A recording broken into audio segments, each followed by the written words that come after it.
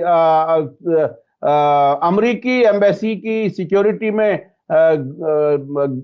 Green zone میں رہنے پر مجبور ہیں، تو وہ کوئی چین کی زندگی نہیں جی سکتے. تو وہاں بھی ایران کا اثر ہے، اور ایران کا اثر کا مطلب یہ کہ آزاد رہنے کی خواہش ہے. اس کے علاوہ سیریا، اس کے علاوہ لبنان، اس کے علاوہ اب یمن, تو اتنے ملک تقریباً آزاد ہو چکے ہیں اس خطرناک اس سے, اور ہمیں امید ہے کہ آنے والے وقت میں عوام کی حکومتیں ہوں اور یہ جو غلام بیٹھے ہوئے ہیں جو ان کے اشاروں پر کام کرتے ہیں, اور اپنے ان ملکوں میں عرب, عام طور پر عرب ملکوں میں, GCC ملکوں میں نہ تو کوئی اچھی یونیورسٹی کوئی نظر آتی ہے, نہ کوئی انڈسٹری نظر آتی ہے, بالکل پوری نسلوں کو تباہ کرنے کا انہوں نے انتظام کیا ہے. آخر میں کوئی اگر کنکلوڈنگ ریمارکس کے طور پر اگر کچھ کہنا چاہیں تو. نہیں, دیکھیے ہمارا نہ فقط اس ریجن میں, ہر جگہ میں ہم جب نکلتے ہیں اور دیکھتے ہیں, فار ایسٹ میں بھی دیکھو, کورین پیننسلا پہ نظر ڈالو, لیٹن امریکہ پہ نظر ڈالو, ہر جگہ پہ ہم دیکھتے ہیں کہ یہ جو امریکن انٹرونشن ہے نا, یہ لوگوں کے تباہی کے بنا پہ عمل کرتے ہیں. ضرور بات یہ ہے کہ امریکہ از ڈکلائننگ, اس میں کوئی شک نہیں کہ امریکہ کے پاس اتنا طاقت نہیں ہے, مگر میرا پوائنٹ یہ ہے کہ امریکہ تو ختم ہونے والا ہے اور زوال پہ, اس میں میرے لیے کوئی شک نہیں ہے. کوئی بھی انالسٹ جب دکھتا ہے کہ اس کا اندرونی صورتحال اور انٹرنیشنل صورتحال کیا ہے, مگر پوائنٹ یہ ہے کہ there should be a system of taking America responsible, accountable for what they have done. جو ان لوگوں نے بشریت کے خلاف crimes against humanity, war crimes, genocides, massacres, اس پہ ایک کورٹ ہونا چاہیے, عدالت ہونا چاہیے, اور اس عدالت کے لیے سب جو مستضعف ممالک ہے, جو اپریسڈ نیشنز ہے, جو ورلڈ ساؤتھ ورلڈ ہے, ان کو یونائٹ ہونا چاہیے. We need a US free world, a world free of the US interventions, انشاءاللہ. بہت بہت شکریہ. امریکہ کی مداخلت کے بغیر دنیا چلے تو آزادی کا سانس لے اور اپنے سبھی ملک ترقی کریں اور بہتر حالات میں دنیا پہنچ سکے. بہت بہت شکریہ سرباز روح اللہ صاحب, آپ نے وقت دیا. اسی کے ساتھ مجھے دیجیے اجازت. دھنیہ واد, شکریہ. جے بھارت, جے ہند. میڈیا اسٹار ورلڈ کے اور ویڈیو دیکھنے کے لیے ہمارے چینل کو سبسکرائب کریں اور سیدھے نوٹیفیکیشن پانے کے لیے بیل آئیکن دبائیں. اور اگر ہماری خبر سچی اور اچھی لگے تو اپنے واٹس ایپ, انسٹاگرام, فیس بک اور ٹویٹر اکاؤنٹ پر ضرور شیئر کریں.